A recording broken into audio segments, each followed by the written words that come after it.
Shalom. Nesse estudo nós vamos analisar o texto de Deuteronômio, capítulo 22, a partir do verso 9, sobre as leis de pureza, de não mistura, né?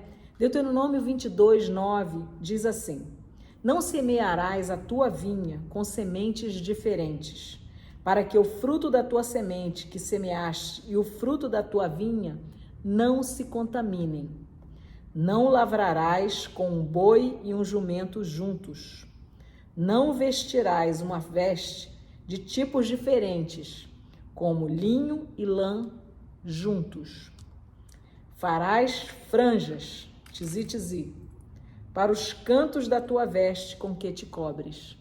É interessante nós pensarmos nos porquês, porque hoje, estando nós tão distanciados dessa realidade, dessa cultura, muitas vezes nos é difícil entender e apreender qual é o ensino, quais são os princípios, o que o nosso Pai Celeste deseja que nós saibamos, que nós enxerguemos.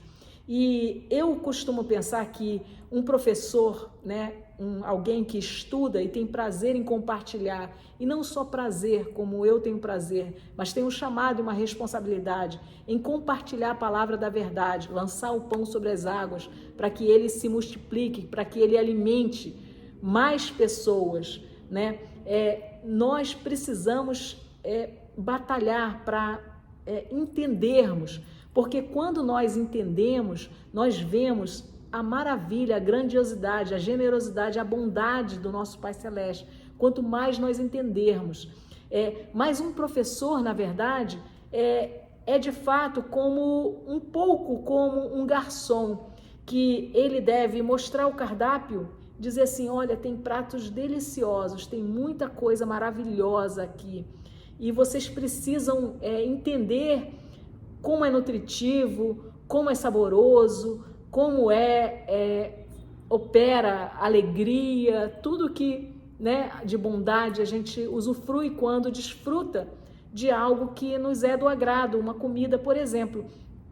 Mas um garçom, ele apresenta, cada um que precisa pedir, fazer o pedido e ingerir e comer.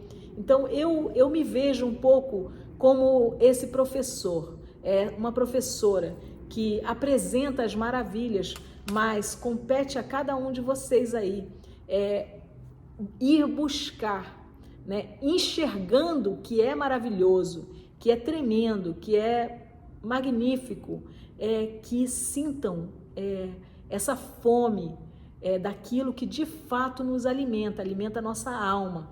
Ela cura, limpa, purifica.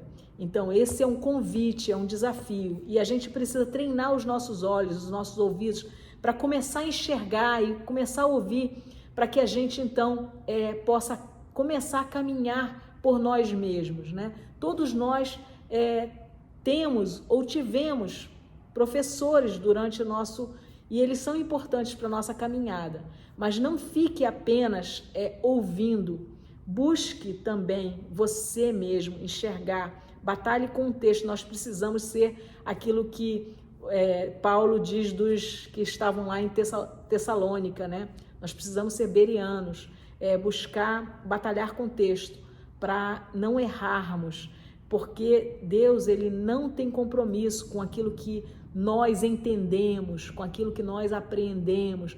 Ele tem compromisso com o que está escrito, com a palavra dele, e a palavra dele escrita e entendida de acordo com as leis que ele colocou aqui, as leis das duas testemunhas, a lei da primeira ocorrência, todas as leis textuais que ele botou aqui. Então nós precisamos testar essa palavra e testar o entendimento de acordo com essas leis, que ele colocou. O fim desde o princípio, não há nada novo, por isso que o Novo Testamento não pode ser de fato novo, ela é a aliança renovada, enfim. Mas vamos ao nosso assunto de hoje aqui. Então, o porquê? Há coisas que às vezes nos são difíceis, de entender, né? E o que acontece? Dessas leis é assim na terra como no céu. E nós precisamos, o que o Criador nos dá na palavra dele, é para que entendamos quem ele é, como ele fez as coisas para funcionarem. E como ele nos fez para funcionar também, qual é o nosso propósito, qual é o nosso chamado. Então, quando o Criador, lá no livro de Gênesis, que é Bereshit, ele cria tudo a partir da sua palavra, você tem um caos que começa a ser ordenado, trazido à ordem. E essa ordenação desse caos inicial, ela se dá pela separação. Então, o Criador, ele chama a existência e ele separa luz a partir das trevas. Havia trevas e ele diz, haja luz, e aí a separação, né?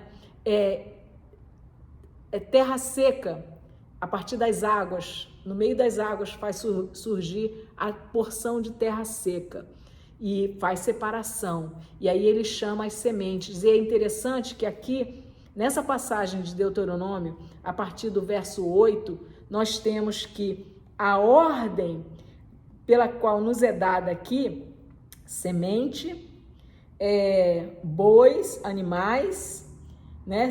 É a ordem da criação, né? Primeiro foi dado as sementes e a relva que produz semente, né? E depois foram criados os animais. E em seguida ele fala da veste com 2 tipos de tecidos que não devem ser misturados.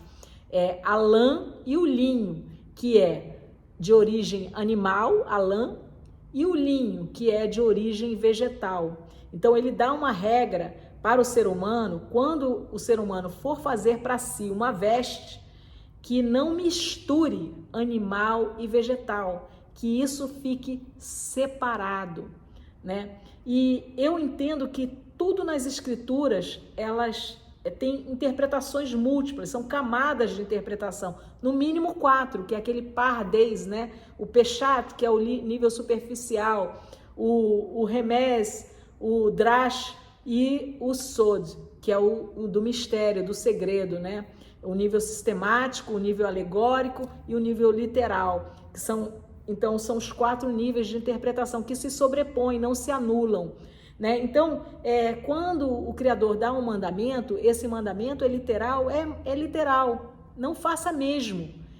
E isso tem uma mensagem aí. E além disso, tem outras mensagens que vão até o mistério, que tocam aquilo que é espiritual, que muitas vezes não nos é visível aos nossos olhos naturais, né? Que nós temos que aprender com o nosso espírito, com o ruar, ou ahuar, né? Que é uma palavra feminina.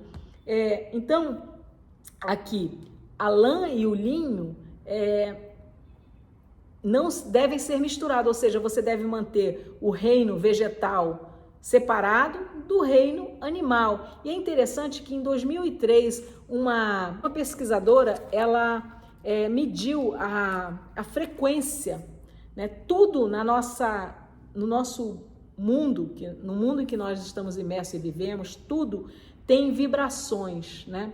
Por isso que as correntes eletromagnéticas emitidas por rádios, TVs, celulares, elas hoje, porque são avassaladoras, elas nos são tóxicas, né? Os japoneses têm um conceito de forest bathing, de imersão na floresta. Por quê? Porque as árvores, elas vibram na mesma frequência que o nosso corpo, né? E essa pesquisadora, ela disse que a frequência vibracional do corpo humano é 100, e há coisas que vibram 100. Quando nós usamos tecidos que têm uma frequência superior à nossa frequência, esses tecidos, eles nos fazem bem, eles nos aliviam, digamos assim.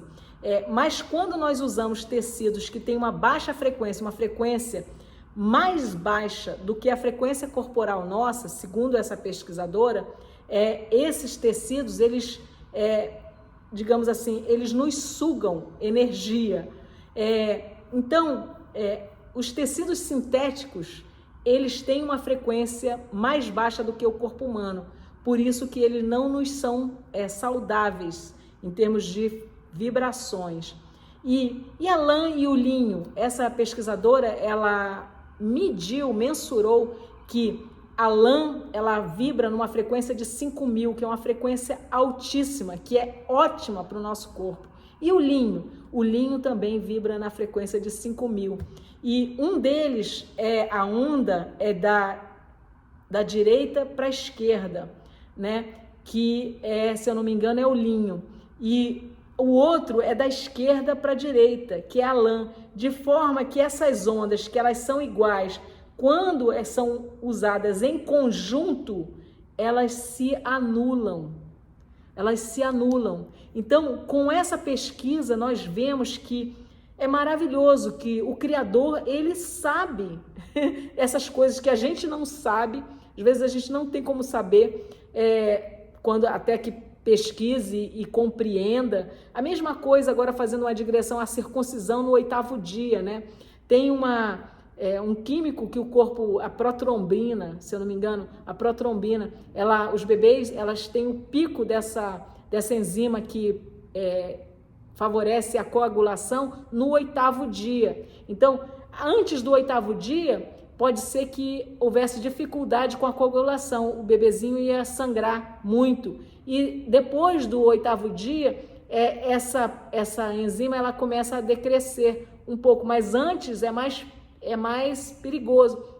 Então, no 8º dia é o pico da protrombina. E não é coincidência, porque o nosso Criador, aquele que nos fez, ele sabe, porque ele nos fez. Então, está escrito lá, Moisés, é dito que 3.500 anos atrás, né? Então, a gente não deve ser tolo e achar que isso aqui é um livro qualquer, que essas aqui são palavras quaisquer. Conquanto haja uma guerra espiritual e que haja traduções maliciosas e hajam pequenas adulterações, o Criador, ele mesmo, ele providenciou para que nós tivéssemos ferramentas para buscar e alcançar tudo aquilo que ele deseja que nós alcancemos. E isso não é dado de graça. Veja, Provérbios 25:2, a glória de Deus é ocultar e a dos reis é esquadrinhar, é buscar. Então, nós somos chamados a sermos reis e sacerdotes. Então, nós precisamos nos esforçar de buscar com as ferramentas que hoje nós temos, como nunca tivemos antes na história da humanidade, né? Ferramentas para ir para a linguagem original, para ter acesso aos manuscritos, por exemplo, do Mar Morto, que tem mais de 2.000 anos, né? São os mais antigos, e a gente vê que em relação aos textos da Torá e dos profetas que os judeus preservaram e que chegaram até os nossos dias, a diferença é irrisória com aquilo que é achado no manuscrito do Mar Morto na maioria dos textos, né? Salmos tem diferença zero, porque é poético também, né? Aqui e acolá, pequenas coisinhas, os maçoretas, eles mexeram, mas mesmo assim, nós temos os originais preservados pelos nossos irmãos da casa de Judá, excelentes, né?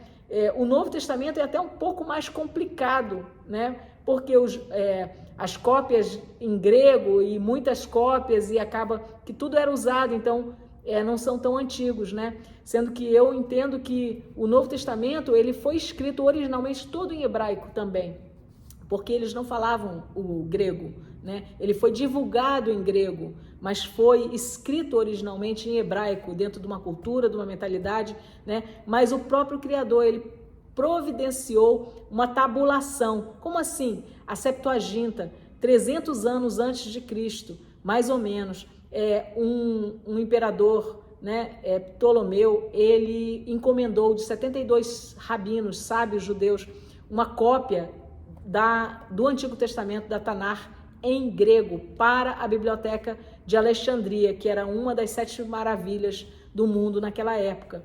Então, a maior biblioteca. Então, o próprio Criador, ele prepara as coisas. Ele é muito mais esperto do que qualquer um de nós e qualquer guerra espiritual que a gente venha a a sofrer, né? Porque esse mundo é um mundo em que há uma guerra pela nossa alma, pelo nosso entendimento, para que nós sejamos enganados, né? Como Eva foi enganada, né? Então nós precisamos perseverar e, claro, pedir ajuda da rua, do Espírito Santo de Deus, que ele nos conduz sempre a toda a verdade, toda vez que nós busquemos com integridade e com todo o nosso ser, não errar, não estarmos enganados.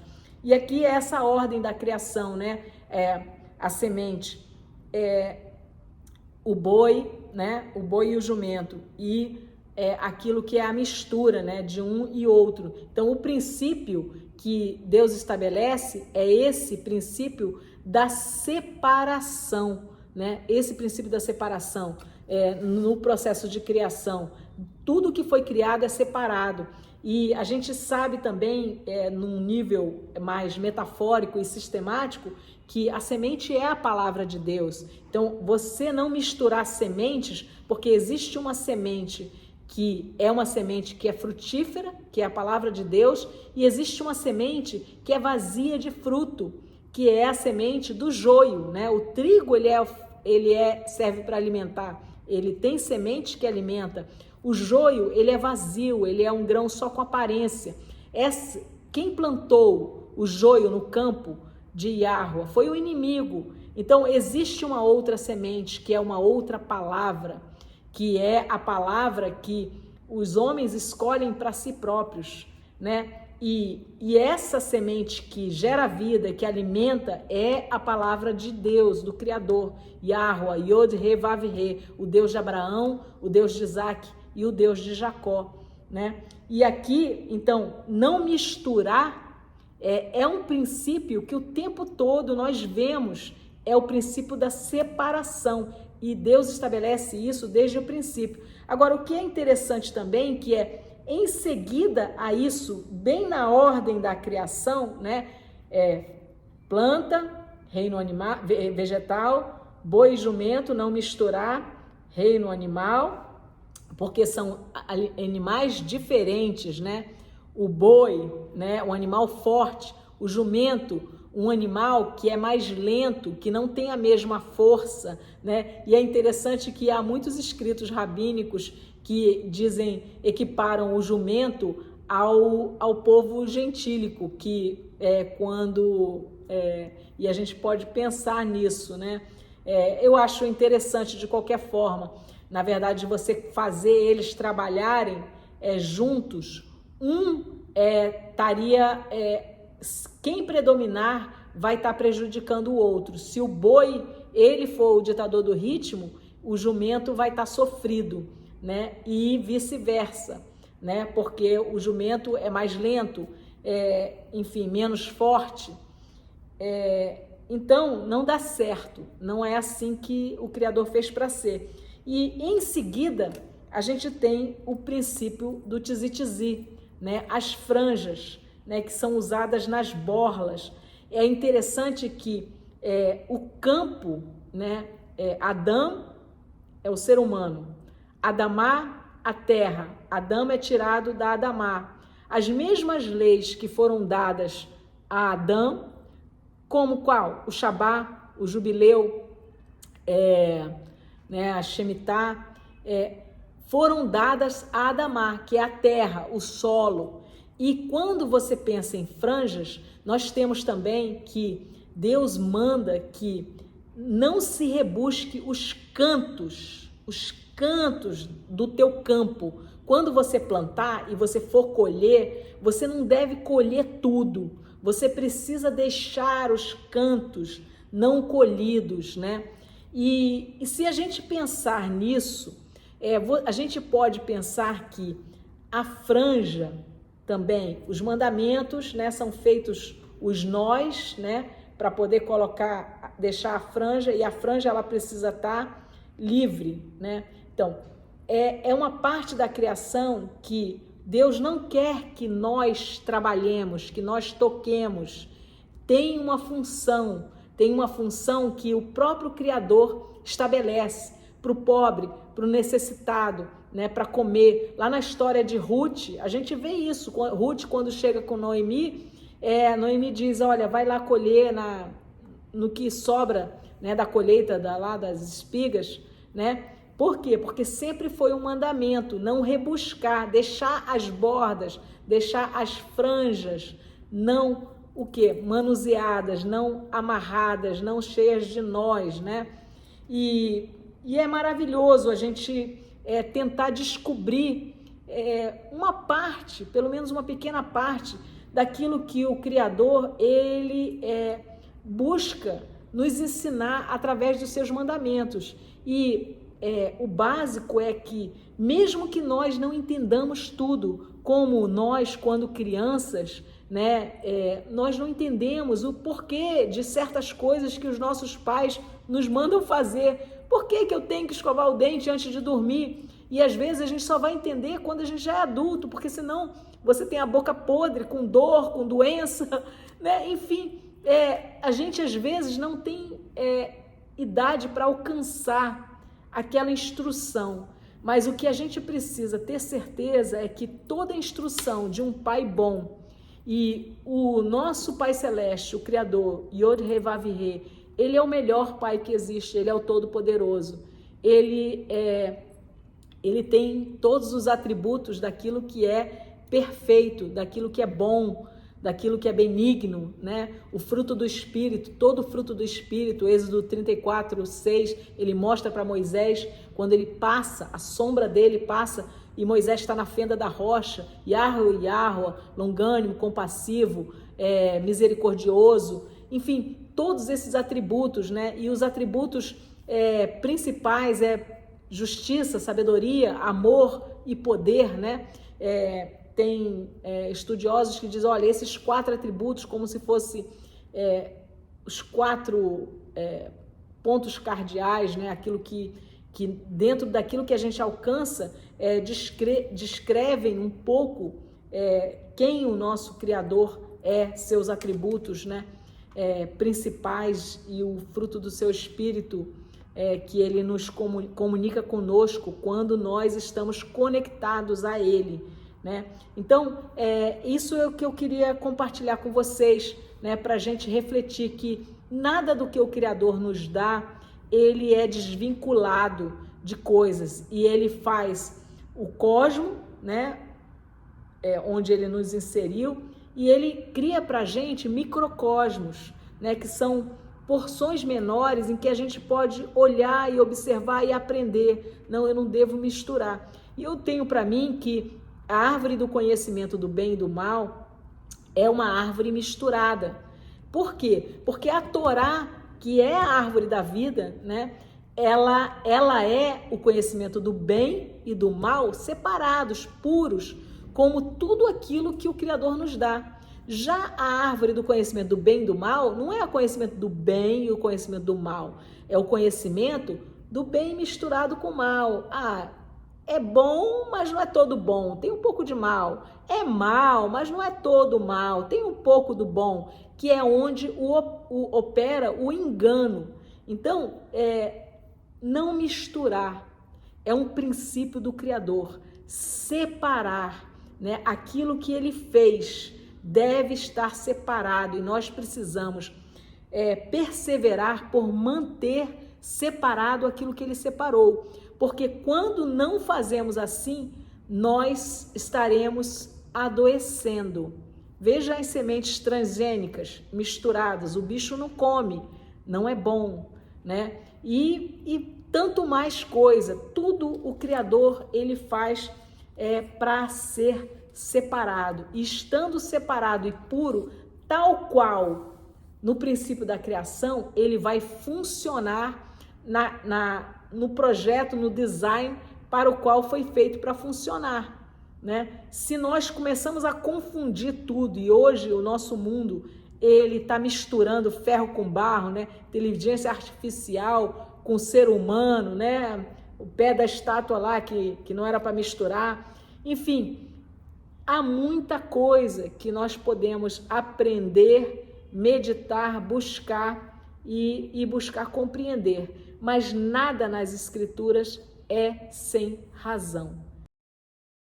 O princípio íncito nessas leis que nos instruem a não misturar as coisas, a manter aquilo que Deus separou, separado, é um princípio de não mudar a ordem de Gênesis, não mudar a ordem da criação, porque Deus, ele criou tudo perfeito. E quando nós colocamos a nossa mão, tentamos fazer tudo o mínimo, por exemplo, isso aqui, ele mandou não deixar trançado, deixar solto, não colocar a mão, né?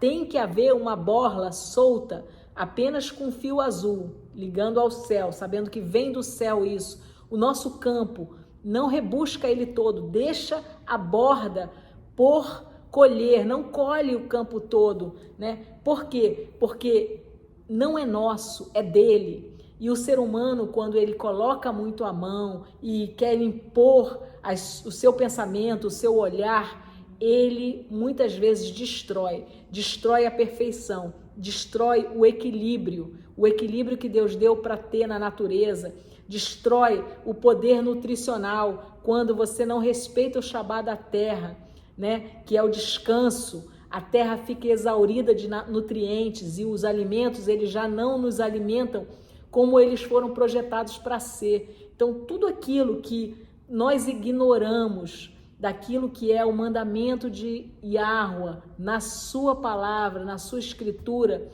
nós somos prejudicados, porque ele é o criador de todas as coisas. Isso aqui é o manual de instrução para a nossa vida, para uma vida saudável, para uma vida abundante. E não se engane que isso aqui são só palavras. Isso aqui é um código da vida. Se nós conhecemos que com o código binário 0 ou 1, nós fazemos muitas ferramentas como programa de celular, né? Que dirá o Criador, com 4 aminoácidos, 4 letras, adenina, guanina, tiamina, citocina, tudo isso, o nosso corpo, o nosso ser foi criado, né? Um código, o DNA, né? E muito mais para além daquilo que a gente pode alcançar. Mas a palavra dele, ele criou tudo com um código linguístico. E por isso que a palavra é a semente, nós precisamos nos aplicar em estudar o hebraico, entender as raízes das palavras, no pictórico, qual era o sentido, né? Limpar e para o topo da montanha, onde é a fonte da água pura, sem barro, sem gente, sem ser humano, né? Sem a nossa mão burilando o que não devia tocar. Né? Nós precisamos nos esforçar e partir para isso. E assim eu me despeço, dizendo Shalom. Estudem as suas Bíblias. É na Bíblia que nós encontramos as instruções para a vida agora e também no porvir. Amém. Aleluia. Shalom.